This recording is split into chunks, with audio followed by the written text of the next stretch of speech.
Hey guys, welcome back to the shop. Thanks for being here. A couple of videos ago, I forged a cowboy knife or bull cutter from ball bearing Damascus. Neat pattern, turned out pretty cool. Problem is I made the knife too big, and a couple of you recognize that. In fact, I think somebody said that it was big enough to use on castrating an elephant. Problem is there's not too many elephants around here in West Texas, so I need to make one that is the correct size. So we're gonna forge out a cool blade, put some elk antler handles on it. It'll be great, so let's do it. Good coffee. I'll be starting with a 3/4 inch round piece of 52-100 stock for this project, and 52-100 is a steel that is not well understood by a lot of knife makers, including myself. And for a period of time, I'm learning more about it, and the more I learn about it, the more impressed I am.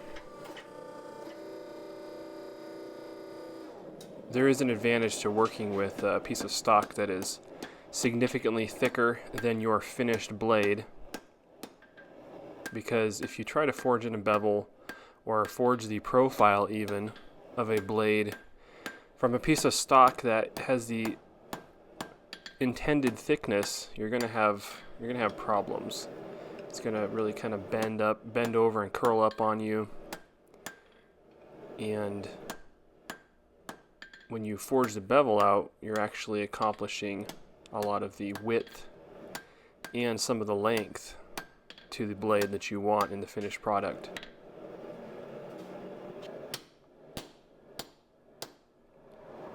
.52-100 steel has 1% carbon within the tolerance range and about 1.5% chromium.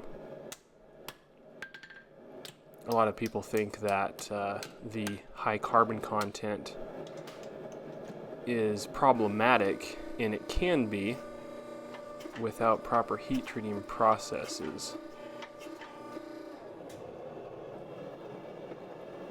But the high carbon content, if treated properly, can provide a very tough blade with great abrasion resistance, and those two things together, that combination, can provide great edge retention. And additionally, this steel does lend itself well to forging.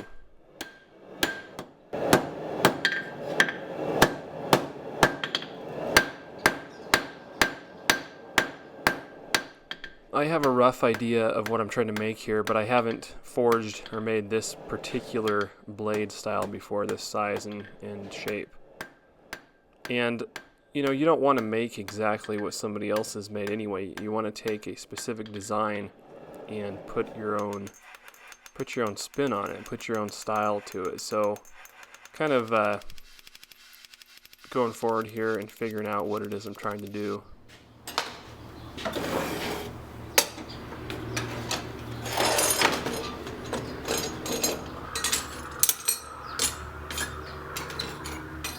Alright guys, here's what we have. Forged these 3 bowl cutters out here, and this is the first one, and not really into that one. This is the second. This one I got way too much on the tang. I'll have to cut that off. But all of these, with perhaps the exception of this one, are still a little wide. Obviously this is just rough forging. I didn't really take the bevels down too far. I want to make sure that we don't run into decarb issues and ruin the blade, so there's still plenty to grind off there. The next thing we need to do is put some holes in the tang for handle pins or bolts, and then we can go ahead and normalize these things.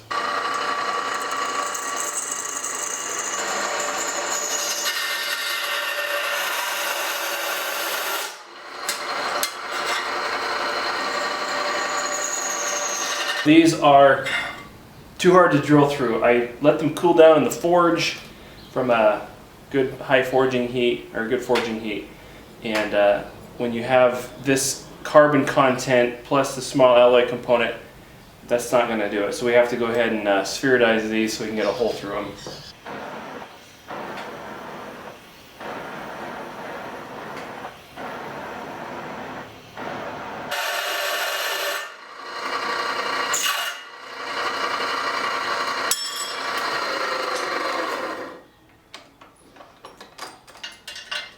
That perlite doesn't want to let go of the carbides. It's the most stable most stable phase of steel. If this had been martensite, quench steel, that little bit would have done it for us, but let's go ahead and hit it again here.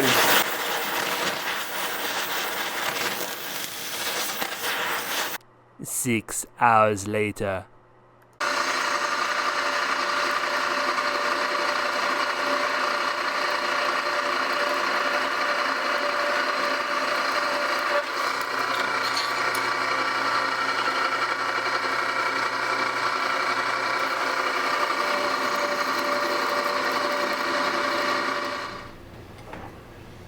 Alright, now that we're done battling the elements, we can go ahead and normalize these blades. And for 5200, normalize at 1625 degrees, and then do a couple of thermocycles after that, one at 1500 and one at 1450.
Okay, so we're almost done to finish grinding these. This down to about 20, this one's probably more like 30 thousandths. I want to get down to at least 15 thousandths, this one's 20. And we've got a nice forge finish on part of it here. This hollow grind, I think is going to be great. A few different design considerations here. Obviously, with a narrower blade, leaves less room for your maker's mark, and this one is pretty big for this knife. So these two are okay. This one's probably better. Not so great here. I still don't know if these are small enough, to be quite honest. We're at about approximately 7/8 of an inch, a little bigger. And I hope that's small enough.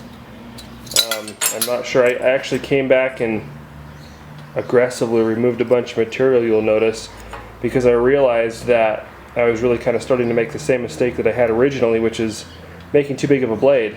And that would have made a great little EDC mini cleaver style blade, but that's not what I'm trying to make. So hopefully, a pretty thick spine here, which should be fine. Hopefully these are small enough. I guess worst case scenario, these will make a nice little EDC blade, and if I have to make something even smaller, then we'll do that. But it's really easy to forge things bigger than you think you are, and that's kind of what I did here. But let's get these finished ground. I have decided on this one to simply finish grind it and get it to the same thickness, we'll put an edge on it. I'm not going to put a handle on this. I'm going to use this for testing. I don't care for the shape too much. Not that it wouldn't make a good blade, but this was sort of a, you know, first try at the shape I was trying to do and had in mind. So we're going to use this to test because I'm trying a little bit different temper on these.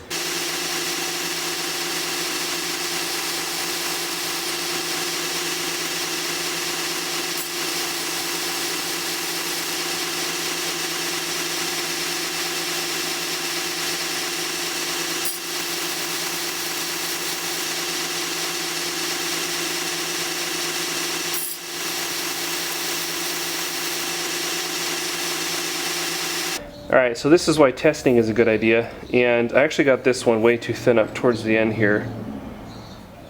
Kind of went past the apex of the, I don't know how to say that, but the apex of the wheel is somewhere back here, and the edge that I could see was wider, so which basically means my wheel is too small of a diameter for the width of the grind that I was doing or trying to do.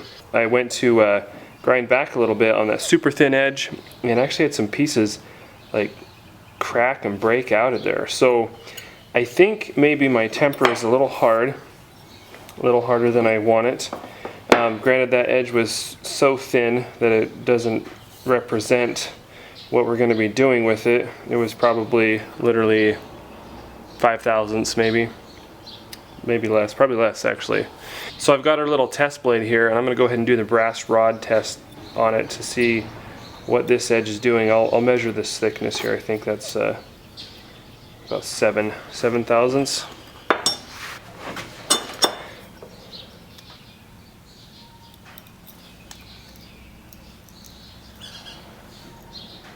Eight. Right up here it's thinner. Yeah, 6. So there's kind of a range. I kind of got it too thin up here again. That's from not grinding straight. So let's see what this does. Alright, the purpose of this test is to see whether, well, to test your hardness and toughness ratios or balance. So I'm going to run this along the edge of the blade here, and I don't know if you can see that flexing. Let me change the angle. Okay, hopefully you can see it here now. This is there we go. Yeah, you kind of see it. So I'm gonna put some pretty good pressure here. I just had a crack. Had a couple cracks. Snap. Okay. So granted, that edge is super thin, but that's a little harder than I want it. So I'm going to go ahead and put these back in the temper for another round at a little bit higher temperature. And that is actually the first time that I've ever had this happen on a brass rod test. So it's kind of cool to see where the limit is for this particular steel in my heat treat process. And which also tells me that what I was doing previously was about right on. I haven't gone this hard on a temper with this steel before. But check out that grain structure though. That's one thing I love about 52100. That little bit of chromium in there. I don't know if you can see it. A little bit of chromium in there just really helps keep that grain structure tight. And yeah, I mean, you've forged it at good temps here, and